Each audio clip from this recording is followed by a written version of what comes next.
نحمد و نصلی علی رسول الکریم۔ دیکھیے، آپ نے جو سوال کیا کہ کچھ بچیاں برقع پہن کر یا حجاب میں کسی ریسٹورنٹ یا کسی اور ایسی جگہ میں جہاں انہیں نہیں ہونا چاہیے وہاں پائی جاتی ہیں، تو کچھ نوجوان ان کے ساتھ غلط سلوک اختیار کرتے ہیں۔ یقیناً اس میں جو ہے دونوں بھی مجرم ہیں۔ اولاً تو ہماری اس بہن کو اپنی جو ہے تہذیب کا دامن جو ہے نہیں چھوڑنا چاہیے، اس کو اپنی تہذیب اپنے کلچر کے اندر رہنا چاہیے اور اسے غیروں کی سنگت اختیار نہیں کرنا چاہیے۔ اولاً تو وہ مجرم ہیں۔ دوم پھر ہمارے جو بھائی لوگ جو ان کی حفاظت میں لگے ہوئے ہیں، ضروری ہے کہ ہمیں اپنی بہنوں کی حفاظت کرنا بھائیوں کی ہی ذمہ داری ہوتی ہے۔ اور قوم مسلم کے اندر تو ایسا معاملہ ہے کہ رسول پاک علیہ الصلاۃ والسلام ارشاد فرماتے ہیں کہ ایک مسلمان دوسرے مسلمان کے لیے دیوار کی اینٹ کی طرح ہے۔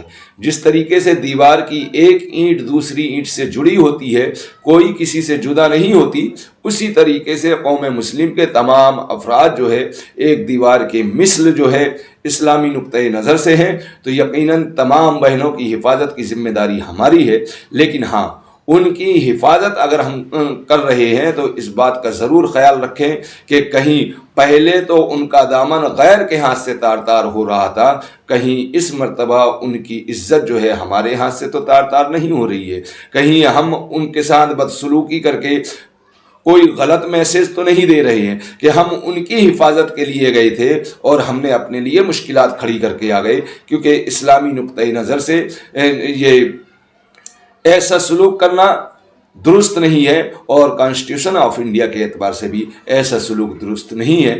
ہاں، ہمیں چاہیے حسن سلوک کے ساتھ ان کے ساتھ پیش آئیں اور ان کو لے جا کر ان کے احباب سے، ان کے گھر والوں سے مل کر جو ہے ان معاملات کو حل کرنا چاہیے، کیونکہ کسی بھی معاملے کو اگر آپ سنجیدگی کے ساتھ حل کریں گے تو وہ حل ہو جائے گا، لیکن اگر ہم کسی بھی قسم کی تھوڑی بہت بھی اگر بدتمیزی کریں گے تو بہت اچھا معاملہ جو ہے چند سیکنڈوں اور منٹوں کے اندر بگڑ جاتا ہے۔ تو ہمیں چاہیے جو ہمارے بھائی کام کر رہے ہیں، آپ کے جذبے کو اللہ سلامت رکھے، آپ کے بازوؤں کو مزید قوت عطا فرمائے، لیکن آپ اس بات کا خیال رکھیں کہ وہ بہن کوئی غیر نہیں ہے بلکہ ہماری بہن ہے، تو اس کی عزت بچانے کے لیے ہم نکلے ہیں۔ ایک جانب سے تو ہم اس کی عزت بچا رہے ہیں، دوسری جانب سے ہم اسے بدنام کر رہے ہیں، تو لہذا ہمارا عمل ایسا نہیں ہونا چاہیے۔ اللہ اس کے رسول کی رضا کے لیے آپ یہ کام کیجئے، یہ دنیاوی شہرت کے لیے مت کیجئے، دنیاوی نام و نمود کے لیے مت کیجئے، اللہ اس کے رسول کی رضا حاصل کرنے کے لیے آپ یہ کام کیجئے۔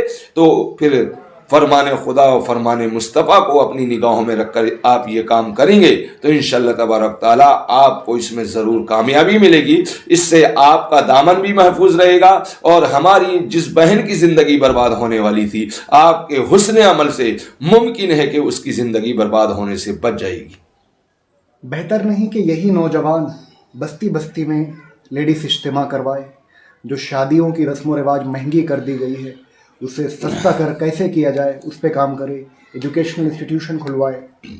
جی بالکل، بہت آپ کا عمدہ سوال ہے، کیونکہ دیکھیے، آپ کسی بھی قوم کا نوجوان اگر راہ راست پر چلتا ہے تو اس سے اس کی قوم کا ایک سسٹم اور وجود معلوم ہوتا ہے۔ تو ہمارے قوم کے نوجوانوں کو چاہیے کہ اپنی بستیوں کے اندر اس سلسلے میں بیداری مہم کا آغاز کریں، اور جہاں مردوں کی ضرورت ہو وہاں مردوں کے ساتھ مکالمہ کیا جائے، مردوں کے ذریعے سے بات چیت کی جائے، جہاں خواتین کا معاملہ ہو تو وہاں پہ لیڈیز اجتماع وغیرہ کر کے جو ہے ایسے معاملات کو حل کیا جائے۔ اور اسی کے ساتھ ساتھ ہماری قوم کا نوجوان اصل جڑ میں پہنچ ہی نہیں پا رہا ہے۔ آخری یہ سب ہونے کی وجہ صرف یہ کہ ہمارے تعلیمی ادارے نہیں ہیں، ہماری درسگاہیں نہیں ہیں، ہمارے اسکول نہیں ہیں، ہمارے کالجز سے نہیں ہیں۔ کیا شرم سے ڈوب مرنے والی بات نہیں ہے کہ اتنی بڑی پاپولیشن کے اندر ایک انجمن اسلامیہ کے علاوہ کوئی ہمارے پاس جو ہے سینئر کالج نہیں؟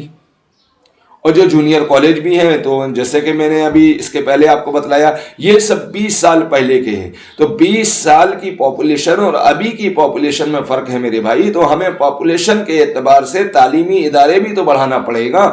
ہمیں جو ہے اپنی پاپولیشن کے اعتبار سے اسکول اور کالجز بھی تو بنانے پڑیں گے. ہمیں اپنی پاپولیشن کے اعتبار سے جو ہے تعلیمی انسٹیٹیوٹ کی بھی ضرورت ہے, ٹیکنیکل انسٹیٹیوٹ کی بھی ہمیں ضرورت ہے, میڈیکل انسٹیٹیوٹ کی بھی ہمیں ضرورت ہے. کیا آج ہمارے معاشرے کے اندر کوئی بیماری نہیں ہوتا؟ کیا ہمیں ڈاکٹروں کی ضرورت نہیں ہے؟ یقیناً ڈاکٹروں کی بھی ضرورت ہے, قوم کو انجینئروں کی بھی ضرورت ہے, قوم کو ایڈوکیٹس کی بھی ضرورت ہے. تو ان ساری ضرورتوں کو پورا کرنے کے لیے یہی تعلیمی ادارے ہوتے ہیں. ہم نے بیس کو چھوڑ دیا ہے اور ہم جو ہے کسی اور سمت میں کام کر رہے ہیں. ان تمام نوجوانوں کے جذبے کو میرا سلام, لیکن ان سے میری دردمندانہ اپیل جو جہاں ہیں اس مشن پہ کام کر رہا ہے وہ آج سے اپنے دل و دماغ پر اس بات کو بٹھا لے کہ ہم آدھی روٹی کھائیں گے لیکن قوم کے ہر بچے کو تعلیم دلائیں گے. تو انشاءاللہ تبارک تعالیٰ 10 سال کے مختصر سے وقت کے اندر قوم کے اندر انقلاب برپا ہوتا ہوا نظر آئے گا.